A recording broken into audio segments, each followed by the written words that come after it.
counted that I have taken the oath of office 6 times. And for the elected leaders here, we know it is an oath that one must take sincerely and unequivocally, which is an oath, among other things, to support and defend the Constitution of the United States and to understand what those principles represent and what they require of the individual who holds the office in the public trust. And let's not undervalue that point as well. Never have I encountered someone who spoke so much, yet said so little. Liz Cheney is literally falling asleep listening to this pathetic drivel. All as the legacy media has begun to panic, and so it begins. With still 2 weeks to go, the Democrat finger-pointing has already begun. We're going to see the latest headlines preemptively predicting a Kamala collapse, and we're going to see precisely what has so many liberal media outlets panicked as we speak. Hey gang, it's me, Dr. Steve, your Patriot Professor, here to help you stay sane in these insane times. So you know what to do. Make sure to smack that bell and subscribe button. Also, I want everyone to know that if you're finding yourself in the painful position of owing back taxes, we got some patriots here that are ready to help. As I'm sure you know, the IRS is currently on its way to making everyone pay up. They've hired thousands of new agents and sent over 5 million pay-up letters in 2024 alone. But if you're dealing with this mess, I want to connect you with a real tangible solution. Don't give up your rights or deal with the IRS alone. They are obviously not your friend. Let Tax Network USA, a trusted tax relief firm, save you the time and money you deserve to keep. They've saved Americans, get this, over $1 billion. That's billion with a B in back taxes, and have the skills needed to secure you the best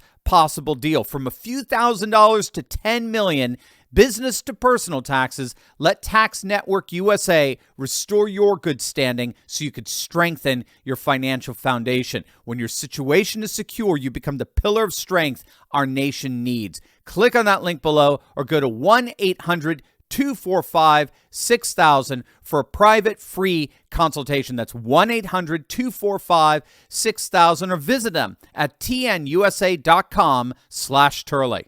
If you want to know how panicked the Democrats are over Kamala as of today, 2 weeks before the big day, all you got to do is read the latest article from The Hill. What if Joe was the better candidate all along? What if Joe really was the smart one? Now, I'm sorry. I taught rhetoric for 20 years. I'm a stickler for grammar. Guys, I'm talking to the editors at The Hill. Guys, I mean, seriously. It's were. What if Joe Biden were the better candidate? It's a subjunctive. You literally write for a living. Trump said it best. Everything woke turns to dung, as King James would say. But regardless, the real dung here is the Kamala campaign, as this article admits.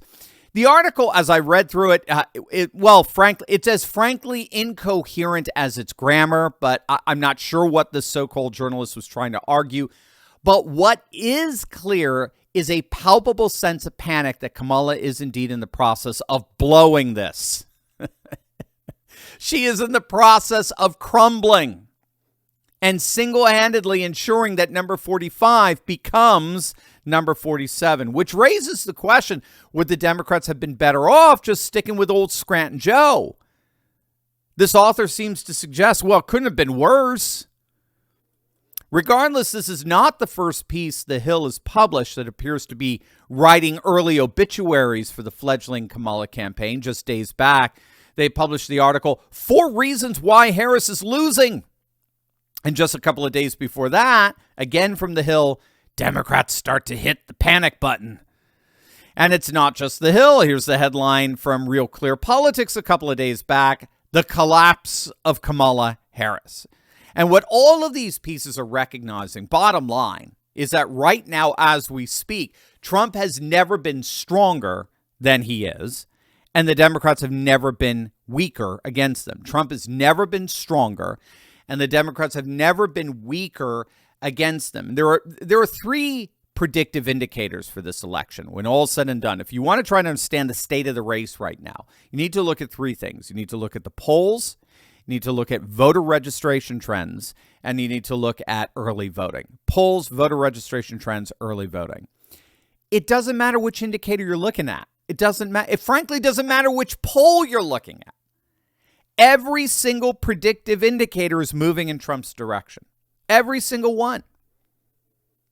In fact, it does look as if the dam is breaking a full 2 weeks before the election. Remember, the dam didn't start breaking for Hillary until about 3 days before the election. Take a look at the lines for early voting in the state of Nevada. Now, gang, remember, we've been saying the bigger the turnout in this election, the more it benefits Trump. It signals that low propensity to no propensity voters that haven't voted either much or at all in the last several elections, low propensity to no propensity voters who overwhelmingly support Trump are coming out in droves.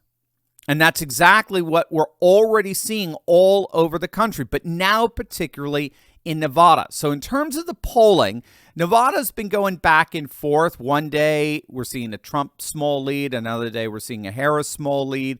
But now the voting has begun and the totals are coming in. And for the first time ever, Republicans have taken the early voting lead in Nevada. You've got to let that hit you.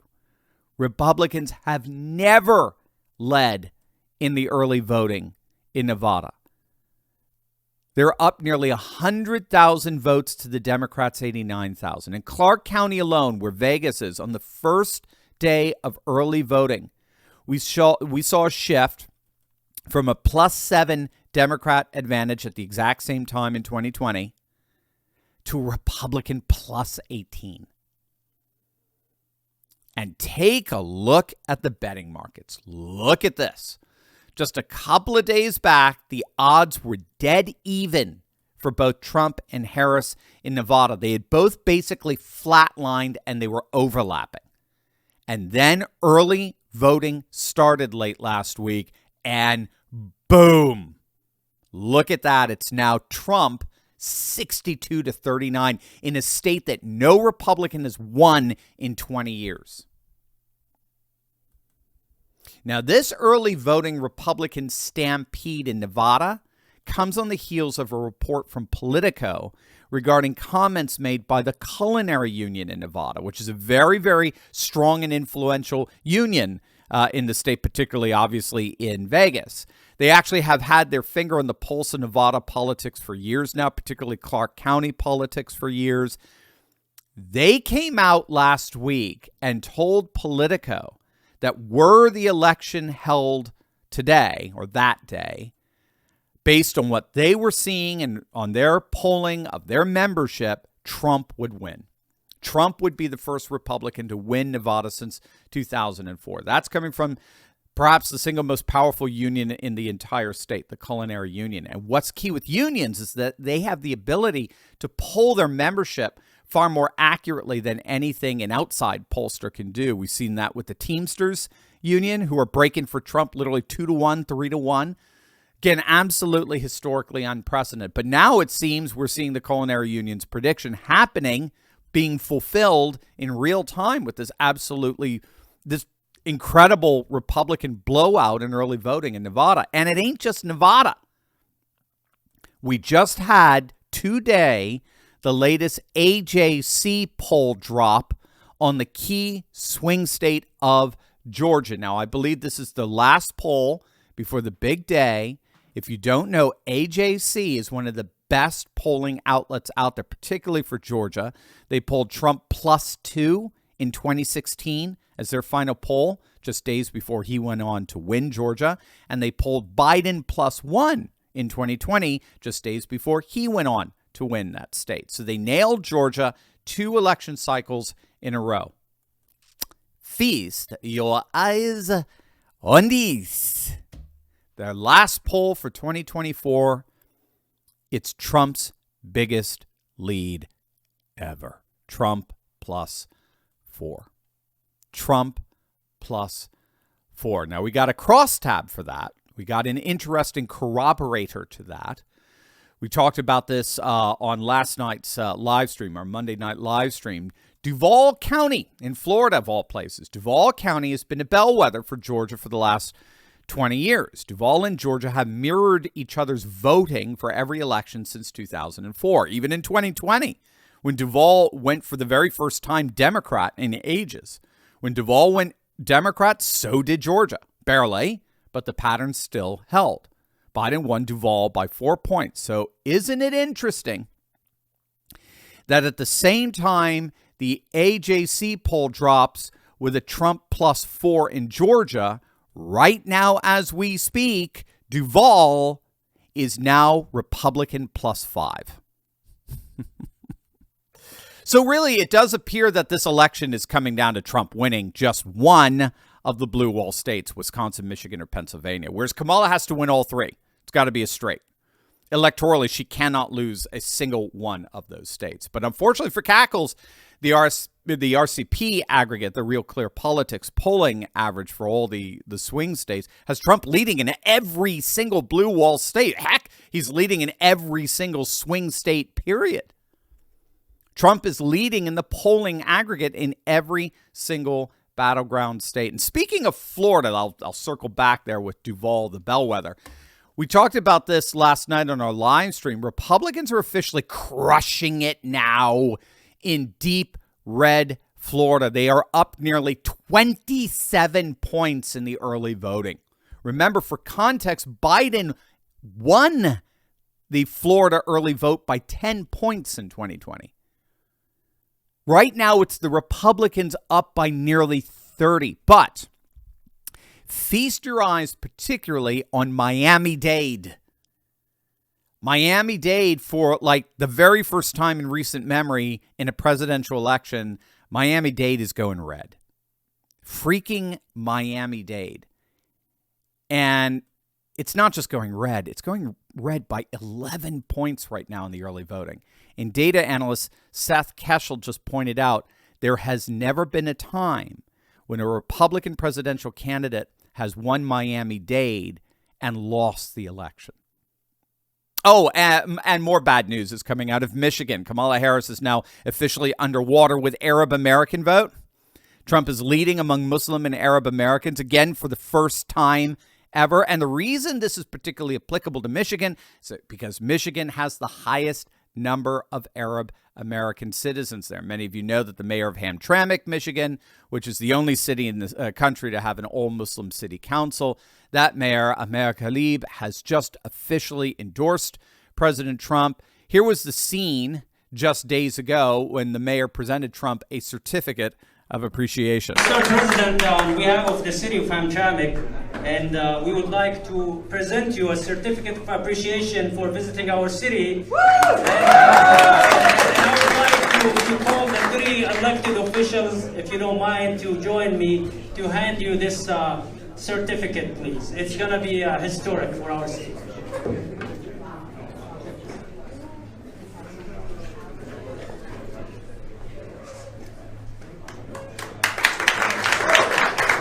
Now, this was all the more stunning when you realize that every single person in that picture that you see there, for the exception of Trump, obviously, is a Democrat. Hamtramck voted for Biden by 70% of the vote. That is not happening again. Well, obviously not with Biden, but it's not happening for the Democrat. This is a stunning development. Kamala has largely lost a vote that should be giving her 70% support in a state she cannot possibly afford to lose. So all of this is to say we could see why more and more Democrat-infested legacy media outlets are throwing Kamala under the bus.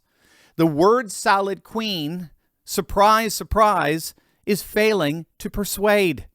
She already appears to be imploding in every predictive indicator out there, and we still have 2 weeks left.